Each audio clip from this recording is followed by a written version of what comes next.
हर्षवर्धन जी, आपके पास आ रही हूं। बहुत सी शंकाएं, बहुत सी आशंकाएं, बहुत से सवाल हुए। सबसे पहले आपसे पूछ रही हूं, सीए की अधिसूचना जारी होने का मतलब क्या है? हमारे दर्शक इसे कैसे समझे? देखिए, सीए पहले से ही इसको लागू हो जाना चाहिए था, और मैं तो कहूंगा कि देर आए हैं, अब दुरुस्त कर देना चाहिए। जो हमारे पड़ोसी देश हैं, जहां पर हिंदू, जैन, ईसाई, सिख, बुद्ध, बौद्ध और पारसी, ये जो हमारे पड़ोसी देश हैं, बांग्लादेश, पाकिस्तान और अफगानिस्तान, जो तीनों के तीनों इस्लामिक मुल्क हैं, वहां पर जो इस आधार पर प्रताड़ित किए जाते हैं, उनको नागरिकता देने का ये कानून है। और इस कानून के तहत उसकी एक समय सीमा तय की गई है कि आप जो भारत में जो लोग हैं, जो उसके लिए एक प्रोसेस रहेगा कि ये कट ऑफ डेट होगी। अभी उसका पूरा नोटिफिकेशन जब पढ़ेंगे तो समझ में आएगा कि और कौन कौन से नियम है।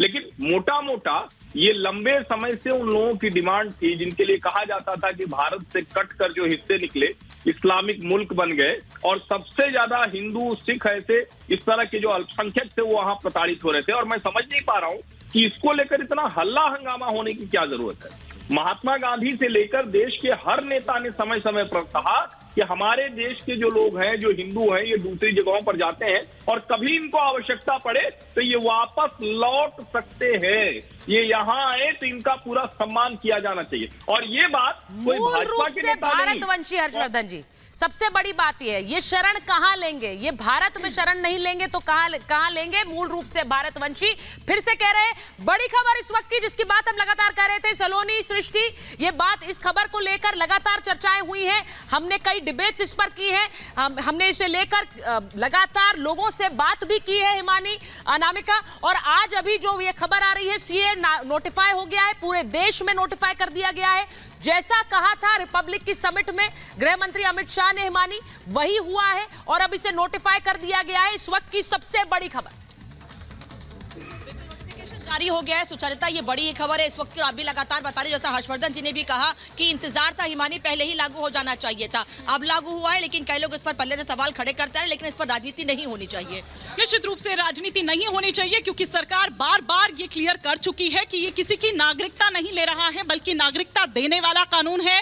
उन 3 पड़ोसी देशों को, जो बांग्लादेश की अगर बात करें, अफगानिस्तान की बात करें, पाकिस्तान से बात करें, जो वहां से जिन पर जो अत्याचार हुआ है, जो प्रताड़ित हुए हैं, उन्हें वो नागरिकता देने का कानून है दरअसल। और हालांकि इसको लेकर तरह तरह के जो सवाल है वो भी उठाए जा रहे हैं।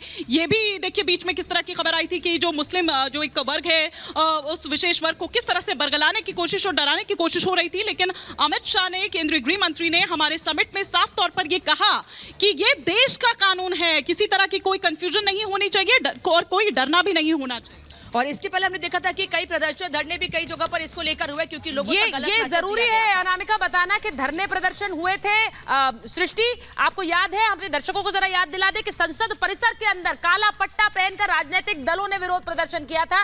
तब से सरकार लगातार ये लोगों को बात पहुंचाना चाह रही है कि ये नागरिकता लेने का कानून नहीं है, सिर्फ देने का कानून है। सृष्टि, ये पूछ रही है सुचरिता कि इसको लेकर कई तरह से प्रदर्शन भी हुए, हमने देखा कि भ्रांतियां फैलाई गई, आप जिक्र भी कर रही थी, लेकिन सरकार ने कई मंचों से, सुचरिता, ये कहा है, ये क्लियर किया है कि ये नागरिकता देने का कानून है, और जो प्रवासी, जो गैर मुस्लिम, जो दूसरे देशों से भारत की ओर कहीं ना कहीं उम्मीद की निगाहों से देख रहे थे, उनके लिए बड़ी खबर है। सृष्टि, बिल्कुल, और इस बात का जिक्र लगातार किया जा रहा था, और गृह मंत्री अमित शाह ने रिपब्लिक के मंच से ये साफ क्लियर शब्दों में कहा था कि सीए लागू होगा और कोई इसे रोक नहीं सकता है, क्योंकि इसमें किसी भी प्रकार से जो भ्रांतियां फैलाई गई थी, आपने देखा था कि किस तरीके से एक बड़ा प्रदर्शन सीए के खिलाफ में हुआ था। कहीं ना कहीं नोटिफिकेशन जारी होने के पहले ये गलत भ्रांति फैलाने की कोशिश की जा रही थी, खास तौर पर एक वर्ग के लिए जो देश में माइनॉरिटी है, उनको टारगेट करके भ्रांति फैलाई जा रही थी कि उनके लिए खतरा हो सकता है। लेकिन बार बार हर मंच से सरकार की तरफ से ये कहा गया कि इसमें किसी प्रकार की कोई भी ऐसी बात नहीं है जिससे किसी की नागरिकता का हनन होगा, बल्कि वो प्रताड़ित लोग हैं जो खास तौर पर पाकिस्तान, बांग्लादेश और किस तरीके से वहां से वो आए हैं। और सबसे बड़ी बात 2014 के बाद 31 दिसंबर 2014 के बाद जितने भी शरणार्थी आए हैं उन सभी को नागरिकता मिलेगी।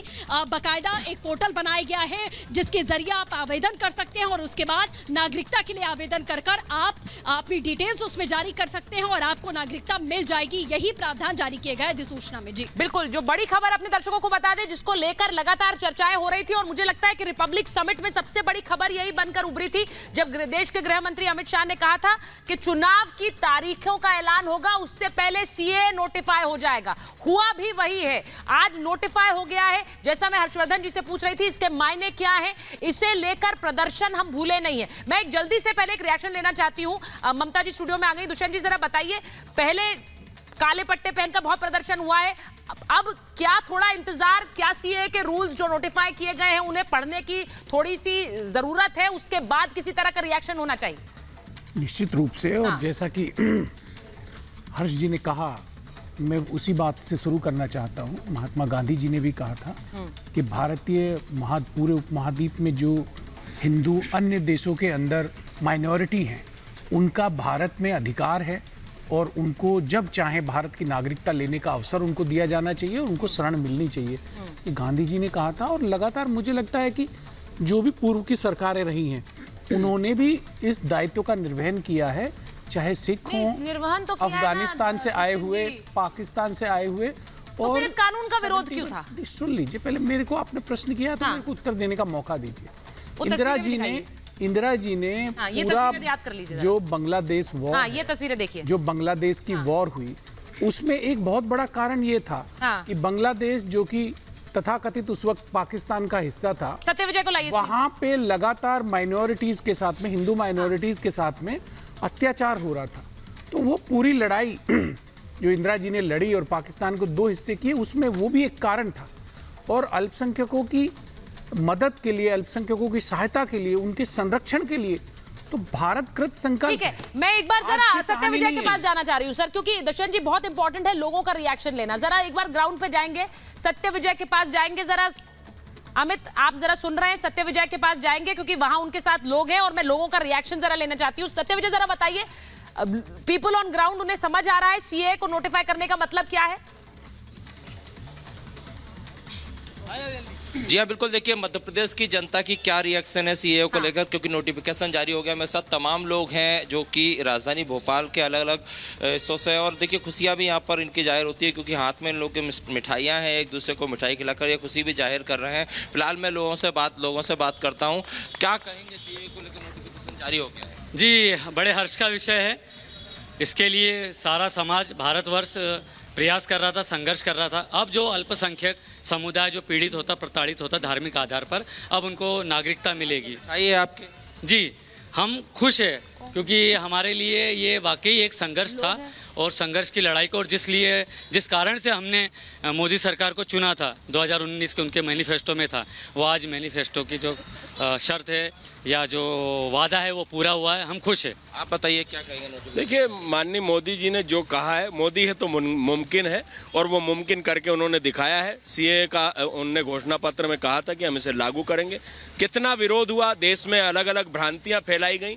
भ्रांतियां फैलाने के बाद जब वो ओरिजिनलिटी सामने आई और जब उसका पटाक्षेप हुआ तो आज सीए अगला लोकसभा चुनाव आने से पहले लागू कर दिया गया, जो कि अमित शाह जी ने आर भारत के चैनल पर भी इंटरव्यू में कहा था। उसका हम स्वागत करते हैं।